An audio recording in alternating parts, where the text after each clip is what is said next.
எல்லோருக்கும் இனிய வணக்கம் நண்பர்களே. இனி வருகின்ற நாட்கள் அனைத்தும் முருகப்பெருமானின் அருளால் நிச்சயம் உங்கள் வாழ்க்கையில் நல்லது நடக்கக்கூடிய காலம் பிறந்தாச்சுங்க. உங்களுக்கு முருகப்பெருமான் பிடிக்கும்னா முருகா போற்றி எனும் மந்திரத்தை 3 முறை பதிவிடுங்க.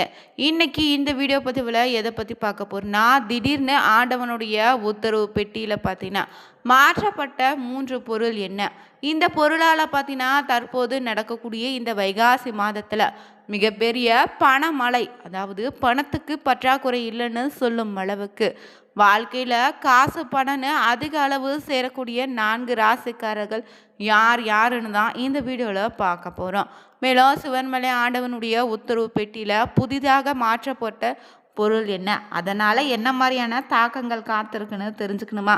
வீடியோவை கடைசி வரைக்கும் ஸ்கிப் பண்ணாமல் பாருங்கள். மேலும் புதியவராக இருந்தீங்கன்னா மறக்காமல் சேனலை சப்ஸ்கிரைப் பண்ணிவிட்டு கூடவே இருக்க பெல் பட்டனை கிளிக் பண்ணிக்கோங்க. தனிப்பட்ட முறையில் உங்கள் ஜாதக ரீதியாக ஏற்படக்கூடிய பிரச்சனைக்கும் சரியான ஒரு பரிகாரத்திற்கும் வீடியோவில் டிஸ்கிரிப்ஷன் கீழே ஒரு நம்பர் கொடுத்துருக்கோம். அந்த நம்பருக்கு நீங்கள் கால் பண்ணி தெரிஞ்சுக்கலாம். வாங்க நண்பர்களே, வீடியோக்குள்ளே போகலாம்.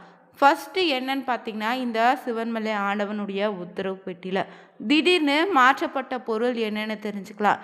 இங்கே இருக்கக்கூடிய முருகப்பெருமானுடைய சக்தி என்னென்னு தெரிஞ்சுக்கலாங்க. இதுவரையுமே இந்த ஆண்டவனுடைய உத்தரவு பெட்டியில் என்ன பொருள் வச்சுருக்காங்க, அதனால் என்னென்ன தாக்கம் ஏற்பட்டிருக்குன்னு தெரிஞ்சுக்க போகிறோம். மேலும் இந்த நேரம் பார்த்திங்கன்னா வைகாசி மாதத்தில் 4 ராசிக்கு எப்படிப்பட்ட பலன் அமைய போகுதுன்னு தெரிஞ்சுக்க போகிறோம். அந்த வகையில் பார்த்திங்கன்னா இந்த நேரம் பார்த்திங்கன்னா ஆண்டவனுடைய உத்தரவு பெட்டின்னு சொல்லக்கூடிய முருகப்பெருமானே தன்னுடைய பக்தர்கள் கனவுல தோன்றி கட்டளையாக குறிப்பாக பொருள் உணர்த்துவார். அந்த பொருள் பார்த்திங்கன்னா ஆண்டவனுடைய உத்தரவு பெட்டியில் வைத்து சிறப்பு பூஜைகள் செய்யப்படுது. அந்த வகையில் திருப்பூர் மாவட்டம் பார்த்திங்கன்னா இந்த காங்கேயத்துக்கு அருகே தாங்க சிவன்மலை சுப்பிரமணிய சுவாமி கோயில் இருக்குது. இங்கு ஆண்டவன் உத்தரவு பெட்டியில் பார்த்தீங்கன்னா மண் கலையத்தில் தீர்த்தமும் மண்ணோ ஏற்கலப்பை பிரம்புன்னு திடீர்னு மாற்றி வச்சுருக்காங்க. இது பூஜை செய்யப்பட்டு வருது. இந்த பூஜையால் என்ன மாதிரியான பலன்கள் நடக்க போகுதுன்னு தெரிஞ்சுக்கலாங்க. இந்த காங்கேயத்துக்கு அடுத்து இருக்கக்கூடிய பிரசித்தி பெற்ற கோவில்னா சிவன்மலை சுப்பிரமணிய கோவிலுங்க.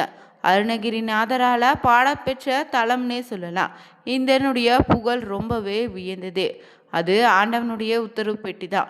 இதில் வைத்து பூஜை செய்யக்கூடிய பொருட்கள் இந்த சமூகத்தில் பார்த்திங்கன்னா சில மாற்றங்களை நிகழ்த்திய வண்ணமே இருக்குதுங்க. இவை உலகத்தில் ஏற்படக்கூடிய முக்கியமான நிகழ்வுகளை பக்தர்களுக்கு உணர்த்துவதற்காகவே முன்னதாகவே உத்தரவு பொருட்களாக பக்தர் கனவுல தோன்றி வரக்கூடிய பக்தர்கள் நேராக கோவிலுக்கு சென்று அங்கு தங்களுக்கு வந்த கனவை சொல்வாங்க.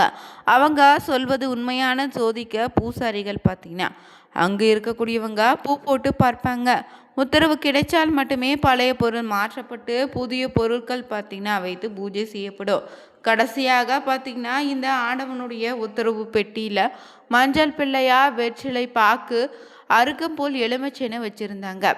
மீண்டும் தாங்க திடீர்னு ஆண்டவனுடைய உத்தரவு பெட்டியில் பார்த்தீங்கன்னா மண் கலையத்தில் நீரும் ஏற்கலப்பையும் பிரம்பும் வச்சுருக்காங்க. இதனால் என்ன மாதிரியான விஷயங்களை நாம் எதிர்பார்க்கலான்னா, ஏற்கலப்பை வைத்திருப்பது விவசாயம் உழவு தொழிலை குறிக்குதுங்க. ஏற்கலப்பை பெட்டிக்குள்ளே வைத்திருந்ததால் வரும் காலங்களில் விவசாயம் செழிக்கோ இல்லைன்னா விவசாயம் சார்ந்த தொழில்களில் பெரிய மாற்றங்கள் ஏற்படுன்னு எதிர்பார்க்கலாம். அதே போல் மண் கலையத்தில் தீர்த்தம் வச்சுருக்காங்க. தீர்த்தனா நீருன்னு சொல்லுவோம். உயிர் வாழ்க்கையில் ஆதாரமாக இருக்கக்கூடியதாங்க நீர். மழைப்பொழிவை முன்னறிவிப்பதாக நம்ம எடுத்துக்கலாம். நாட்டில் போதிய மழை பெஞ்சு நீர்நிலைகள் நிரம்பக்கூடிய அடையாளமாக நம்ம எதிர்பார்க்கலாங்க. பஞ்சம் வறட்சி இருக்காதுன்னு அர்த்தமாக சொல்லப்படுது. அதே போல் ஊர் ஒற்றுமை குடும்ப நலனே உள்ளிட்டவை சிறப்பாக இருக்குன்னு சொல்கிறாங்க. இந்த ஆண்டவனுடைய உத்தரவு பெட்டியில் தற்போது வைத்துள்ள இந்த பொருளாலும் தற்போது நடக்கக்கூடிய கிரகநிலை அமைப்பாலும் பார்த்திங்கன்னா வைகாசி மாதத்தில் மிகப்பெரிய பணமழையை சூரிய பகவானின் அருளால் பெறக்கூடிய 4 ராசிக்காரர்கள் யார் யாருன்னு தெரிஞ்சுக்க போகிறோம்.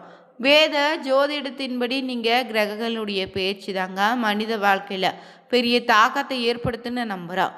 குறிப்பாக இந்த நவ கிரகங்களில் ராஜான்னு சொல்லக்கூடிய சூரியன் பார்த்திங்கன்னா மாதம் ஒரு முறை ராசி மாறக்கூடிய அதிபதிங்க. சூரியனின் இந்த பெயர்ச்சியால் புதிய தமிழ் மாதங்களும் பிறக்குது. அந்த வகையில் சூரியன் பார்த்தீங்கன்னா மே 15ஆம் தேதி அன்று ரிஷப ராசிக்குள்ளே நுழைந்துட்டார். ரிஷப ராசியில் அதிபதி சுக்கிரன் என்பதால் இந்த பேச்சையோடு வைகாசி மாதம் தொடங்கினுச்சு. இந்த வைகாசி மாதத்தில் சூரிய பகவானின் அருளால் சில ராசிக்காரர்களுக்கு அதிர்ஷ்டமோ பணவரவோ வாழ்க்கையில் முன்னேற்றம் அதிகரிக்க போகுதுங்க. அந்த வகையில் 4 ராசிக்காரர்களை பார்த்தீங்கன்னா ராசி சக்கரத்தில் 2வதாக வரக்கூடிய ரிஷப ராசி நண்பர்களுக்கு ரொம்பவே சாதகமாக இருக்க போகுது. நிதி நிலைமையை வலுப்படையும், வீடு வாகனம் போன்ற புதிய சொத்துக்கள் வாங்கக்கூடிய வாய்ப்பு இருக்குது. மேலும் பரம்பரை சொத்துக்கள் மூலம் நல்ல ஆதாயமும் கிடைக்கும். நீண்ட நாட்களாக திருப்தி கிடைக்காம இருந்த பணமும் உங்கள் கைக்கு வந்து சேரப்போகுது. குடும்பத்தில் ஆதரவு இதனால் அதிகரிக்கும். வேலை செய்பவங்களுக்கு சம்பள உயர்வு கிடைக்கும், வாய்ப்பும் கிடைக்குங்க. அடுத்தபடியாக பார்த்தீங்கன்னா இதில் 2வதாக வரக்கூடியது சிம்மராசி நண்பர்கள். நீங்கள் தான் சிம்மராசிக்காரர்களுக்கு இந்த நேரம் பார்த்தீங்கன்னா குடும்பத்தில் மகிழ்ச்சி அதிகரிக்கும், உறவினர்களோடு நல்ல ஒரு ஒற்றுமை உருவாகும். நிதி பிரச்சனைகள் குறைஞ்சு வருமானமும் செலவுகளுக்கு இடையே நல்ல சமநிலை உண்டு. குடும்பத்தினரோடு மகிழ்ச்சியான நேரத்தை செலவிடுவீங்க. உடல்நல பிரச்சனைகளை இருந்து நிவாரணம் கிடைக்கும். ஆரோக்கியம் இனி சிறப்பாக மாறும். 3வதாக பார்த்தீங்கன்னா விருச்சிக ராசி நண்பர்களுக்கு இந்த வைகாசி மாதம் பார்த்தீங்கன்னா பண வரவு அதிகரிக்குங்க. தொழிலாளர்களுக்கு நல்ல லாபம் உண்டு. வேலை செய்பவங்களுக்கு பதவி உயர்வு, சம்பள உயர்வு உண்டு. நீண்ட நாட்களாக இருந்து வந்த பிரச்சனைகள் இனி விலகும். குடும்பத்தில் பார்த்தீங்கன்னா நீங்கள் காத்திருந்த பார்த்தீங்கன்னா ஒரு நல்ல செய்தி உங்களுக்கு கிடைக்க போகுதுங்க. இறுதியாக மீனராசி நண்பர்களுக்கு இந்த நேரம் தன்னம்பிக்கை அதிகரிக்க போகுது. தொழில் வேலைகளை நல்ல முன்னேற்றம் உண்டு. புதிய வருமான வாய்ப்புகள் உருவாகும். குடும்பத்தினருக்கு பரிசுகள் வாங்கி கொடுத்து மகிழ்வீங்க. இருந்தாலும் சேமிப்பில் பாதிப்பு இருக்காது. உடல்நல பிரச்சனைகள் இருந்து நிவாரணம் கிடைக்கும். மன நிம்மதி இந்த நேரத்தில் அதிகரிக்க போகுதுங்க. மேலும் இந்த வைகாசி மாதம் பார்த்தீங்கன்னா 4 ராசிக்காரர்களுக்கு எப்படிப்பட்ட பலன் அமைய போகுது? பணமழையை அதிக அளவு பெறக்கூடிய ராசிக்காரர்கள் நாங்கள் யாருன்னு சொன்னோம், நீங்கள் தெரிஞ்சுக்கிட்டீங்க. மேலும் இந்த வைகாசி மாதம் பொறுத்தவரை 12 ராசிக்காரர்களுக்கும் கிடைக்கக்கூடிய பலன்கள் வகையில் பார்த்தீங்கன்னா இந்த வகையில் பார்த்தீங்கன்னா மேஷ ராசினருக்கு இந்த நேரம் அதிர்ஷ்டம் நிறைந்ததாக இருக்கும். பணவரவு உயரும். குடும்பத்தில் மகிழ்ச்சி அதிகரிக்கும். புதிய வேலை வாய்ப்புகள் கிடைக்கும். வீடு வாகனம் வாங்கக்கூடிய யோக அமைப்பு உண்டு. எடுத்த முயற்சிகளில் உங்களுக்கு வெற்றி உண்டு. ரிஷபராசி நண்பர்களுக்கு தான் பயணங்கள் மூலம் நன்மை கிடைக்கும்.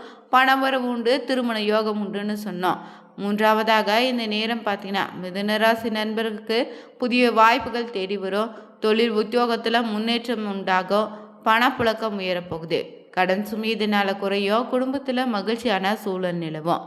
4வதாக பார்த்தீங்கன்னா கடகராசி நண்பர்களுக்கு வேலை, வீடு, தொழில் தொடர்பாக நல்ல மாற்றங்கள் உண்டு. குடும்பத்தில் சுப நிகழ்ச்சிகள் நடைபெறுங்க. பணவரவு இருந்தாலும் செலவுகள் அதிகரிக்கும். பொறுமையோடு செயல்பட்டிங்கன்னா வெற்றி உண்டு. 5வதாக பார்த்தீங்கன்னா சிம்மராசினருக்கு தொழில் மற்றும் வேலை தொடர்பாக மிக முக்கியமான மாதமாக இருக்குது. பதவி உயர்வு, புதிய பொறுப்புகள் கிடைக்க வாய்ப்பு உண்டு. உடல் நலத்தில் முன்னேற்றம் உண்டு. குடும்பத்தில் உறவுகள் பார்த்திங்கன்னா மேம்படும். அடுத்தபடியாக கன்னிராசினருக்கு இந்த நேரம் தடைகள் நீங்கி முன்னேற்றம் உண்டு. வெளிநாடு, வெளியூர் பயண வாய்ப்புகள் உருவாகும். தொழில் வியாபாரத்தில் லாபம் அதிகரிக்கும். ஆன்மீக ஈடுபாடு உண்டாகும். அடுத்தபடியாக துலாம் ராசினருக்கு இந்த இடமாற்றம், வேலை மாற்றம்னு எல்லாம் நல்ல மாற்றம் தாங்க. புதிய வருமான வாய்ப்புகள் உருவாக்கும். செலவுகள் அதிகரிக்கக்கூடிய என்பதால் நிதி மேலாண்மையில் கவனமாக இருங்க. அடுத்தபடியாக பார்த்தீங்கன்னா மகர ராசினருக்கு இந்த நேரம் புதிய வருமான வாய்ப்புகள் உருவாக போகுது. பிள்ளைங்க மூலம் மகிழ்ச்சி கிடைக்கும். தொழில் வியாபாரத்தில் லாபம் உண்டாகும். முதலீடுகள் பார்த்தீங்கன்னா கவனமாக செயல்படுவது நல்லது. இறுதியாக பார்த்தீங்கன்னா கும்பராசினருக்கு தொழில் வணிகத்தில் முன்னேற்றம் உண்டு. குடும்பத்தில் அமைதியும் மகிழ்ச்சி நிலவ போகுது. திருமண வாழ்க்கை இனிமையாக இருக்குங்க. உடல் நலத்தில் பார்த்தீங்கன்னா ஏற்படக்கூடிய பிரச்சனைகள் விலகும். இந்த பதிவில் பார்த்தீங்கன்னா சிவன்மலை ஆண்டவனுடைய உத்தரவால திடீர்னு மாற்றப்பட்ட பொருளால் 4 ராசினருக்கு பணமலை கொட்டக்கூடிய அதிர்ஷ்டம் பிறந்திருக்குன்னு தெரிஞ்சுக்கிட்டோம். மேலும் இந்த சிவன்மலை ஆண்டவனுடைய கோவில் பார்த்தீங்கன்னா சிறப்புகளை பிரசித்தி பெற்றது. ஆண்டவனுடைய உத்தரவு பெட்டிங்க. மனிதர்களுக்கு ஏற்படக்கூடிய நல்லது கெட்டதை முன்னதாக தெரிவிக்கும் விதத்தில் அமைந்திருப்பதால் இங்கே இருக்கக்கூடிய மூலவருக்கு காரணமூர்த்தின்னு பெயரும் உண்டு. சுவாமியிடம் உத்தரவு கேட்கப்பட்டு உத்தரவானது குறிப்பிட்ட பொருளை ஆண்டவன் உத்தரவு பெட்டியில் வைக்கப்படுது. இன்னொரு பக்தருடைய கடவுளை பழைய பொருளை கண்ணாடி பெற்றுக்கொள் பார்த்திங்கன்னா பக்தர்களின் பார்வைக்காக வச்சுறாங்க. குறிப்பாக இந்த சிவன்மலை கோவிலில் பிரார்த்தனைன்னா திருமண தடைக்காகவும் குழந்தை பாக்கியத்துக்காகவும் தொழில் மேன்மைக்காகவும் நோய் பாதிப்புன்னு அத்தனை பிரச்சனையும் தீர்க்கக்கூடிய தலமாக இருக்குது. 9 முறை சுற்றி இங்கு வழிபட்டு வந்தீங்கன்னா எத்தனை பிரச்சனை இருந்தாலும் அதிலிருந்து விடுபட முடியும். சனி பகவான் தனி சன்னதியில் எழுந்தருளிருக்காரு. மலை மேலே சுரலோக நாயகி சமேத ஜரகேஸ்வரர் எழுந்தருளிருக்காரு. காய்ச்சல் வந்தவங்க விலகு ரசம் வச்சு இங்கு வந்து பூஜை செய்து உண்டாலே காய்ச்சல் நீங்கும்னு ஐதீகமாக சொல்லப்படுது. இந்த திருத்தலத்தினுடைய சிறப்பு என்னன்னா, இங்கு முதல் வழிபாடு முருகப்பெருமானுக்கு, மற்ற திருத்தலங்களில் முதல் வழிபாடு பிள்ளையாருக்கு. நவகிரகங்கள் அனைத்தும் சூரிய பகவானை பார்த்து நிற்குதுங்க. அணையாத தீபம் எரிந்து கொண்டே இருக்குது. திருநள்ளாறு சென்று சனீஸ்வரனை தரிசிப்பதோ சூரிய நாராயணர் கோவில் சென்று சூரியனை வழிபடுவதால் ஏற்படக்கூடிய புண்ணிய பலன்களோ இந்த ஆலயத்திற்கு வந்து வழிபட்டா உங்களுக்கும் கிடைக்கும். இந்த வீடியோ பதிவில் சிவன்மலை ஆண்டவனின் மருளால் அதிர்ஷ்டத்தை பெறக்கூடிய 4 ராசிக்காரர்கள் யார் யாருன்னு தெரிஞ்சுக்கொண்டோம். வீடியோ பிடிச்சிருந்தா லைக் பண்ணுங்கள், ஷேர் பண்ணுங்கள், கமெண்ட் பண்ணுங்கள். மறக்காமல் சேனலை சப்ஸ்கிரைப் பண்ணிக்கோங்க. Thank you viewers.